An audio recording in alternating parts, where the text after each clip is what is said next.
Assalomu alaykum. Salom azizlar. Men sizlarga hozir Amerikada katta kompaniyalarga ishga topshirayotganda nimalarga ahamiyat berishingiz kerakligi haqida aytib bermoqchiman. Asosan Facebook, Google yoki shu darajada shu o'rindagi kompaniyalar sizni intervyu qilayotganda ularni sizdan kutilmalari asosan algoritm va data strukturalarini yaxshi anglash, yaxshi kod yoza olish,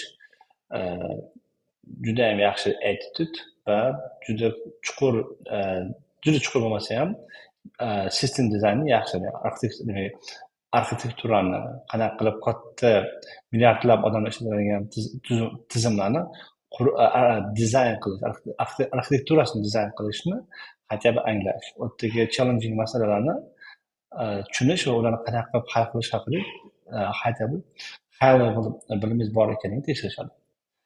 Misol uchun Google'da intervyu qilayotgan bo'lsangiz, ular sizdan kutadigan narsa, o'zi Google intervyusi qanaqa bo'ladi? Birinchi o'rinda ular sizga assessment yuboradi va assessment sizni behavioral anaqangizni tekshiradi. Misol uchun ish payting boshlig'ingni urishib qolsang qanaqa qilgansan yoki boshlig'ingga javob berganmisan yo'qmi?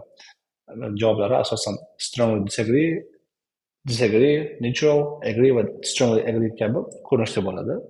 Va savollar shunchalik ko'p qaytariladiki, ba'zi savollarda aynan berilgan savol boshqacha so'zlarga javob beriladi va siz qarama-qarshisini belgilashingiz kerak bo'ladi. Google'da shu tartibda bo'ladi va bundan o'tsangiz rekruter bilan rekruterda faqatgina o'zingiz haqingizda 10-15 daqiqa aytib berasiz.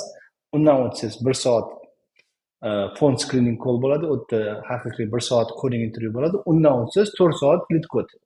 4 soat lead code'da asosan 4 soat lead code emas, aslida 2 soat lead code, 1 soat system design va 1 soat behavioral intervyu bo'ladi. Behavioral intervyuda misol uchun eski qilgan ishingizda yoki universitet proyektlaringizda qanaqa ishlagansiz, nimalar qilgansiz, o'shalarga ahamiyat berishadi. Facebookda sal boshqacharoq. Facebookda misol uchun men intervyu bo'lgan va keyin kelayotgan oyda yana bitta intervyu bo'ladi ular bilan. Facebook intervyulari sal anaqa challengingroq. Ularda vaqt manage qilishingiz rosa muhim. Intervyuda ikkita savol beradi. Birinchisi oson, ikkinchisi o'rtacha qiyinlikda lead code savollarni beradi. Va men qarayapman o'zimni kanalimda o'sha lead code savollarini ishlashni o'rgatishni va bemalol kirib qolgan pejlarni ko'rishingiz mumkin.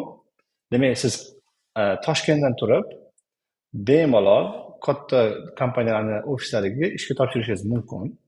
Ular sizni intervyu qilishadi, faqatgina Amerikada emas.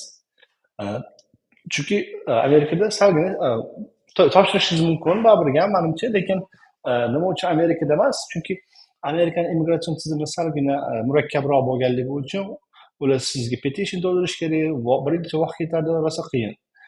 Agarda siz misol uchun Angliya yoki bo'lmasam Germaniya kabi davlatlarda Germaniya kabi davlatlardagi Google ofislariga, Google, Facebook, shunga o'xshagan katta kompaniyalar ofislariga topshirsangiz, ular sizni intervyu qila oladi va bemalol sizni relokatsiyangiz uchun qilib berishadi. Yaqinda bir do'stim Germaniyadan keldi, Myunxendan, va u Toshkentdaligimda universitet paytida o'qirdim. Ikkita ishda ishlardim, ozgina tajribam bor edi, bir 300-350 ta lead code masala ishlagandim va to'g'ridan-to'g'ri Google'ga topshirdim. Ular o'zlari menga chiqishdi va intervyu qilishdi va to'liq relokatsiyamni to'lab berishdi deb aytdi. Demak, bola haqiqatan juda ham yaxshi tushunadi, nima qilayotganini aql yetadi, juda bilimli bola. Lekin o'ylayman, yaxshi qilsa istalgan odam, istalgan aytingga qiziqadigan odam bu narsani qila oladi. Demak, lead code o'zi unchalik ham anaqa murakkab, bir anaqa rocket science emas. Sizdan kutilgan narsa data strukturani va algoritmlarni yaxshi anglash. Demak, masalani visualize qila olish, o'sha ko'z oldingizga keltira olish va xayolingizda ketma-ketlikda sonlar yoki bo'lmasa arraylar yoki linked list qanaqa o'zgarayotganini ko'z oldingizga keltira olish. O'sha narsa rosa muhim deb o'ylayman.